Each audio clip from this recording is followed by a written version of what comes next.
Months of fear and uncertainty are over for a Canadian man who went missing while he was traveling in Syria. Kristian Lee Baxter is free. He is safe. He is in Lebanon. He made a brief appearance at a news conference in Beirut. I would just like to thank the Canadian Embassy for helping me get out. Sorry, I cry again. Yeah. I'd like to thank the Lebanese. You're welcome. For helping me get free. I thought I would be there forever. Cameron McIntosh is tracking this story live from our bureau in London. What's the latest update, Cam? Well, Suhanna, that clip we just heard certainly speaks volumes about Kristian Lee Baxter and how he's feeling right now. Certainly a trying and traumatic experience for him.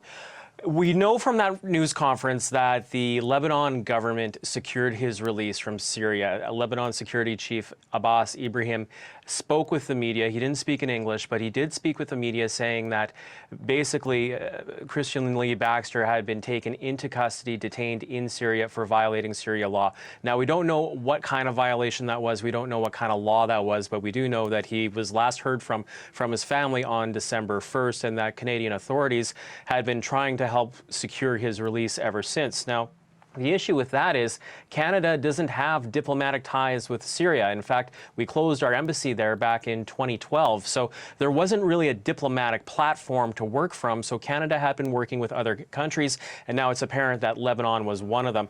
We got a statement today from Global Affairs Canada, basically saying that Canadian consular officials have been actively engaged throughout this case and continue to provide consular services to Mr. Baxter and his family. Due to provisions under the Privacy Act, no further information can be disclosed.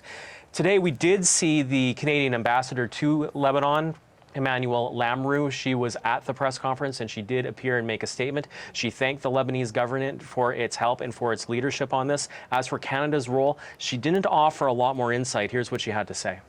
Due to privacy, to privacy laws in Canada, I'm not able to comment on specifics of the case. If others want to comment, they can, but as a Canadian officer, I won't be able to comment on. And certainly in that clip that we heard from Baxter earlier, the first thing he did was he thanked Canadian embassy officials. So obviously this has been a long and trying process on the diplomatic front and on the personal front for him. I know there's no clear answer yet, and there might be to come, but has anyone said anything about what Baxter was doing in Syria? Well, no, and today his family is not commenting, so we would try to put that question to them, and it was not addressed in that news conference as far as we could see. What we do know is that back in December, after he disappeared, there were reports where the family spoke to the media saying that basically Baxter is a world traveler. He was in the area kind of looking for adventure and was in Syria. We believe he did have a visa to be in Syria at the time, visiting a village near the Lebanese border. Now, what transpired there or whatever sort of trouble he ran into there is not clear at this point in time. As I mentioned, we don't know what he was actually charged with or what crime he is accused or alleged to have committed there. But we do know that as of December 1st, he was completely out of contact with his family, and that's when the whole diplomatic process started going. We should mention that Syria is a war-torn country. It's an unstable country in many places, and that since 2011, Canada has had a travel advisory warning Canadians not to go into that region. Now, it's not to say that people don't, and in this case, certainly Kristian Lee Baxter had. However, many Westerners have disappeared in Syria over the last several years. Some have been detained by the Syrian government.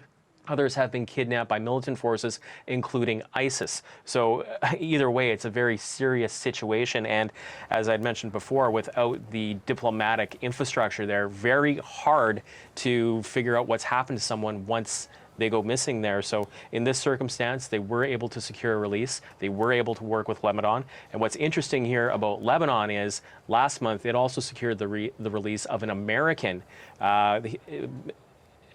from Syria as well. So Lebanese government clearly is working with Western countries here when it comes to Syria and getting people that are detained in Syria out of Syria. Thanks for that, Cam. CBC's Cameron McIntosh in London.